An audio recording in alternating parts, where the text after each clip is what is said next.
Kung makikita nyo po mga kasaka, yung palay ano, may uhay na siya. Siguro nasa mga 90 to 100 days na po yan. At may nag-comment po doon kung ano daw pong pamatay damo yung pwede nating i-spray kapag ganito na po kalalaki yung damo.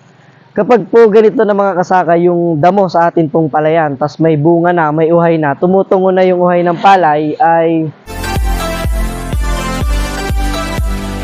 isang magandang araw na naman mga kasaka. Ako po muli ang inyong agriculturist, sumasaludo sa magsasakang Pilipino para sa Pilipino. So, andito po kami ngayon sa along the road dito po sa Bayan ng Gloria.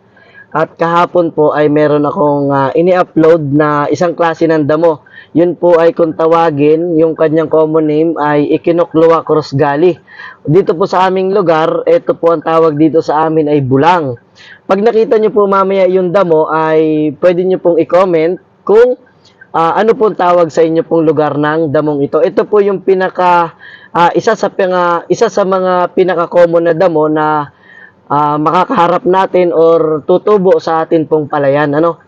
So, may nagtanong doon kung ano daw yung mga herbicide na pwedeng pamatay dito sa ganitong edad. So, ipapakita ko po sa inyo kung mga anong edad na ng palay at gaano na po kalalaki itong mga bulang na ito or yung Echinoclua. So, bababa lang po ako ano, para ipakita sa inyo.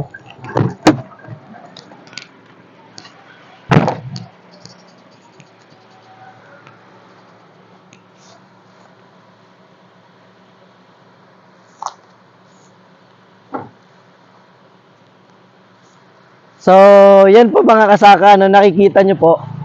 Hindi ko po kilala yung may-ari nito, ano.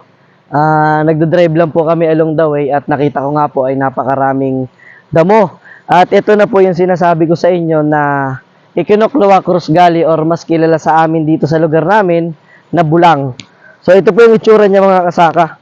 Kukuha po ako. Pagka ito po ay lumaki na. Yan. Ito po ano, ito yung kanyang pag siya ay may edad na. Kung makikita nyo po mga kasaka, yung palay ano, may uhay na siya. Siguro nasa mga 90 to 100 days na po yan. At may nag-comment po doon kung ano daw pong pamatay damo yung pwede nating i-spray kapag ganito na po kalalaki yung damo. Kapag po ganito na mga kasaka yung damo sa atin pong palayan, tas may bunga na, may uhay na, tumutungo na yung uhay ng palay, ay dito po sa amin ay karit na lang yung pwede natin gamitin o kaya po ay yung cultural method gamas. Pero kung ganito po karami, parang halos 80 to 90% na yung dami ng damo. So parang hindi na lang 20 to 30% yung mababawa sa ani, napakalaki na po.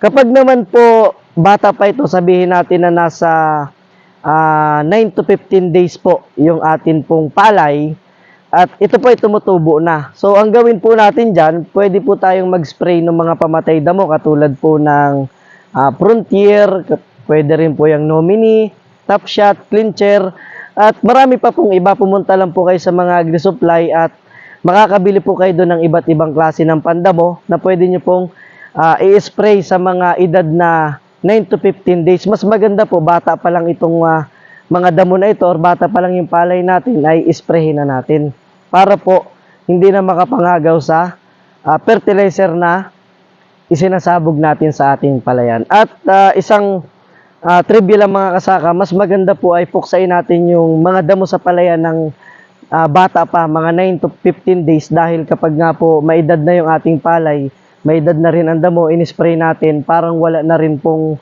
epekto yun kasi nakapangain na ng sustansya. So, salamat po sa nag-comment. Kung bago pa lang po kayo sa aking YouTube channel, huwag niyo pong kalimutang mag-subscribe at i-hit niyo na rin po ang notification bell para lagi po kayong updated. Maraming salamat po sa laging panonood. So, yan mga kasaka, nakikita niyo po ano, halos 80% to 90% yung damo. Hindi natin alam kung bakit ganito yung nangyari, pero malamang dahil El Nino po ngayon, ito talaga yung naging problema ng karamihan. At kung makikita nyo po, halos 100% na Echinoclua yung nakita nyo pong damo na tumutubo, dahil isa nga po ito sa mga common herbicide na common na damo na tumutubo dito po sa ating palayan, dito sa ating bansa. So ayan,